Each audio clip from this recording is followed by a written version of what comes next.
Hi, I'm Demoversi, and this is Irreverent Edutainment.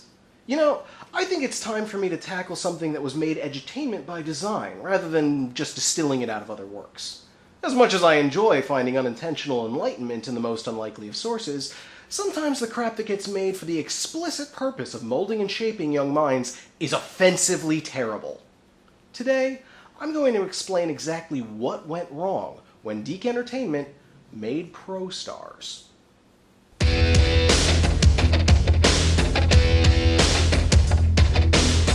ProStars was a short-lived cartoon based around that gimmick professional basketball player Michael Jordan had when he stuck his tongue out while slam dunking a basketball. I kid. That would only be one ProStar. Queen's hot, slap shot. Well, slapshot is no grocery bag, but that's still a heavily fragmented sentence. I guess Wayne Gretzky had neither gimmick nor grammar. Bo knows where to go. I smell a recurring gag. In your face, I'm gonna put them in their place.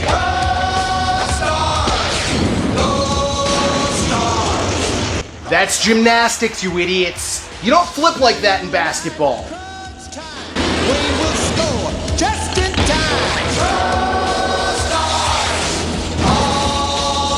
Hockey pucks don't work that way. Boomerangs don't work that way. There is nothing explainable by magic or science that works that way. Big swing, Bo's a man. Gonna hit a grand slam. Wait, show me that again. Swing, Bo's a man. Gonna hit a grand slam. Oh my god! That's awesome! I mean, it's stupid, but it's awesome! I think I have a favorite character now. ProStars. It's all about helping kids. Well, that's the intro. I'm only going to be talking about one episode right now because I honestly fear that if I watch more than that, my eyes will dissolve. I figure I should start off with a quick plot summary just so you don't get lost. The ProStars are called to sunny Wallaby in the Australian outback to save a town from Mad Max fashion slavers, but more importantly, to teach an impressionable youngster right from wrong. Hijinks inevitably ensue. So let's see how this whole mess gets started. Gang, bad news, Pro Bros. Every guy I ever knew was in a gang is in trouble now. This is not a cartoon. When I was growing up, we had clubs. We saved our money, and on the weekends, we went fishing. We didn't get into trouble. Gangs are bad news. That's great. You don't find this message to be a little heavy-handed, or...? That's right, we have to put the bite on Garganus. Bo knows how, cause Bo knows gang busting. Way to go, trope namer. Look, in case you didn't know, overusing your own catchphrase makes you seem stale, like you have a one-dimensional personality. Here, look! Bo knows. What evil lurks in the hearts of men? Bo knows. What a girl wants. Bo knows. Multimodal reflection sorting. Bo knows. What a girl needs. Bo knows. Who is on first? Well, what are you asking me for? Bo knows. You know, I got it. I got the concept. When the cartoon finally begins, we are subjected to the first thing this damned piece of schlock gets wrong. In what I have to assume was a misguided attempt to promote cross-cultural awareness and sensitivity, the producers of ProStars decided that the best way to expose children to the wonders of the Australian outback was to mercilessly stereotype the crap out of it. Hi, ProStars! This is Sheila from sunny Wallaby in the Australian outback. Of course her name is Sheila, because, you know, Australia! You sure you don't want to slip another prawn on the Barbie while you order a blue can of Foster's while you're at it? No, of course not. Can't show the consumption of alcohol in this demographic. Better stick with the flamethrowers. Watching the rosy grass was always the main thrill around here. Your bumfuck town was so out of touch that the local wildlife was the main attraction. Not for tourists, but the residents themselves. I feel sorry for you. If Wallaby was a real place, which it isn't, I'd feel bad for mocking it. But since watching kangaroos eat is apparently the most fascinating thing around, I'm pretty sure they don't have the internet access necessary to feel offended by this. Bo knows bad guy. Not that the ProStars themselves are immune to stereotyping. Michael is a super eloquent strategist, Okay, guys. for some reason. Appropriate gadgetry from Mom and Denise may be required to counteract the numerical superiority. Wayne is an incompetent glutton, and Bo is too strong to not break most everything he touches. Huh? Physics do not work that way! What a view! Hey, that's me, right in front of the... Oh no. Boomerang! What? Boomerang! That was hilarious. Screw grammar. That was verb, noun, subject, object, sentence, paragraph. That is my new favorite interjection. Boomerang! Boomerang! Oy, these boys give me such conniptions. Oh hey, look, more stereotyping. I no longer really care. Does this show use any actual literary devices? I don't get it. I tried everything, but I just can't get this gadget to work. You mean Bo doesn't know? Ah, a Chekhov's gun. Something that is introduced early but isn't important until later. Although it kind of misses the point when it gets brought up constantly, is used for other purposes mid-show, and changes shape. At least the payoff will be great. The payoff's gonna be incredibly stupid, isn't it? I got it! Bo finally knows what this thing is. It's a thermos at Mom filled with Wayne's special high-protein chocolate shake.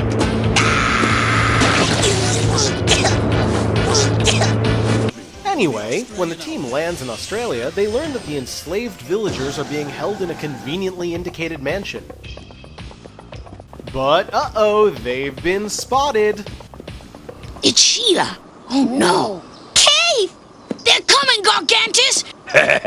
Bloomin' good work, Keith. We'll make a proper gang member out of you yet. You see this here boulder and road tracker?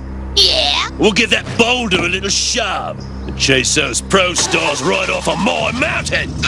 Then let's scare those ProStars away, once and for all! ProStars, get off this mountain! You've got to believe me that my brother is a good person!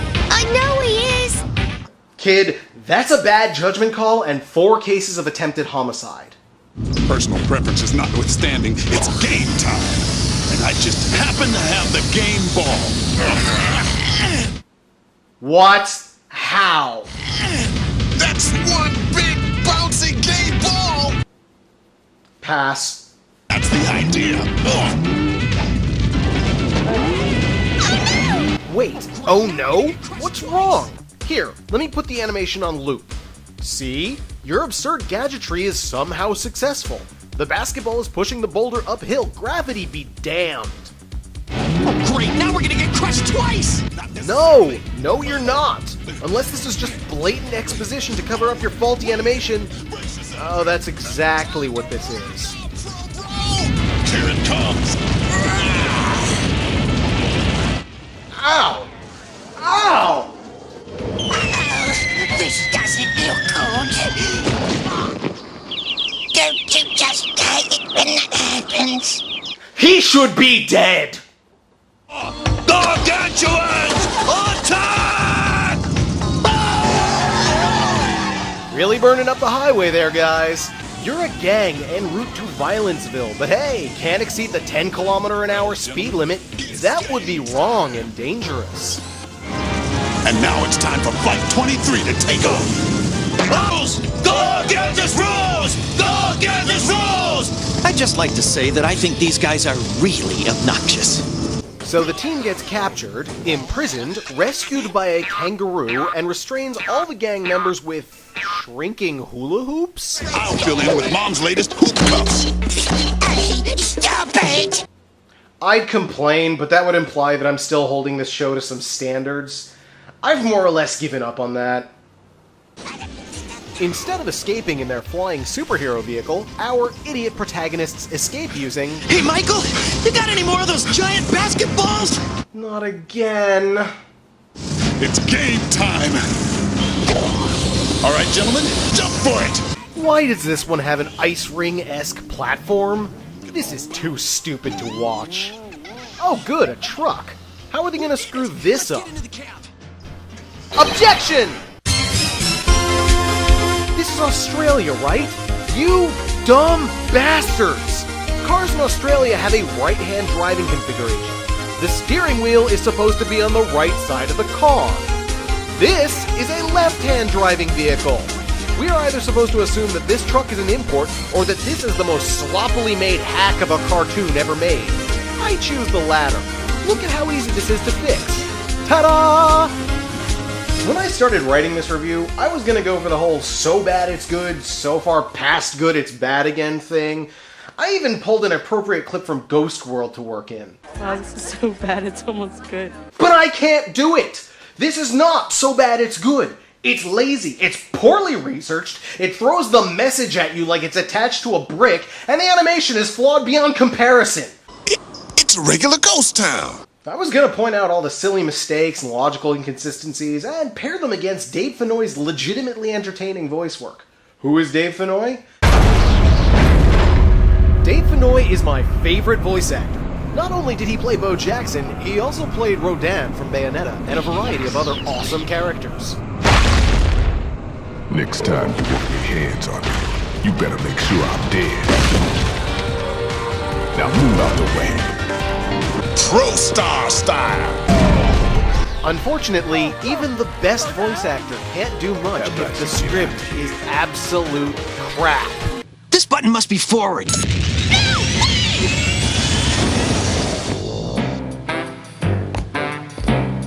Would you believe reverse? This is terrible!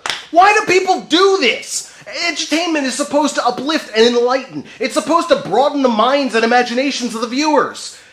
This doesn't. I've been being merciful. You want to know what the message they're trying to convey is? You want to know? Okay, fine. Here. Keith, you've got to make the most important decision of your life. You can choose to help the people you love, or you can side with the bullies who want you to hate. Don't listen to him, Keith! Show him what a real gang member's made of! I wouldn't know, Froggy, because as of now, I'm out of this sad excuse of a gang! Nice going, Keith! Okay, 5 counts of attempted homicide. Welcome to the team, the ProStars team. No, don't let him join you. The kid's a cold-blooded killer. Oh no, here comes Gargantus! That's right! And now, on rally time! Didn't he just die? Behind them? ProStars, huddle up, because we're going for a ride. I fucking hate that stupid ball. He's gonna be alive. I know he's gonna be alive. Why should this show convey that car crashes can be fatal? Why should this show convey anything at all? It hasn't so far. I beat the ProStars! All right, everyone, lean right! Wait a minute, what's going on? ProStars! Holy crap! He's dead and he's floating in limbo. What a relief! I bet you think that's just an editing oversight and they forgot to put in the background. I no longer care. Why should I worry about facts? Nobody who made this show did. Hooray! We did it! Thanks for coming to help, everyone. Sheila, you had as much to do with saving the town as we did. Bullshit. And it was your faith in me, sis, that helped me make the right choice. I'm gonna make a way tougher gang, and then carve a bloody swath of destruction all across Australia. Well, that's it. Episode over. You know, all told, I spent about a week and a half constantly working on analyzing this show. I'll never get that time back. You have stolen part of my life and given me nothing in return. I demand an answer, ProStars! What do you have to say for yourselves? You sure you want to hear this? Okay, well, you see, it all began when I was a little boy. A really teensy little boy. That was terrible. You're terrible. You're supposed to be the comic relief in a show that's obviously ripping off the Ninja Turtles franchise, but you, sir, are no Michelangelo. Bo, I don't want to break your flow, but it's not just you and him. There's 55 of them. As you can see, the hat is empty. Like your head. I stand corrected. Wait, corrected on that point. There are at least 30 other editing and continuity errors that I didn't make fun of in this one single episode. ProStars is hands down the worst show I have ever seen. From an edutainmental perspective, there's more to be learned from its incompetence than from its message, and that's pretty reprehensible. The producers who made this show should be ashamed of themselves. But, to be fair, that's just my opinion. If you're feeling masochistic, by all means, go hunt down an episode or two. Decide for yourself what kind of lesson should be gleaned from this. ProStars! It's all about helping kids! Ugh.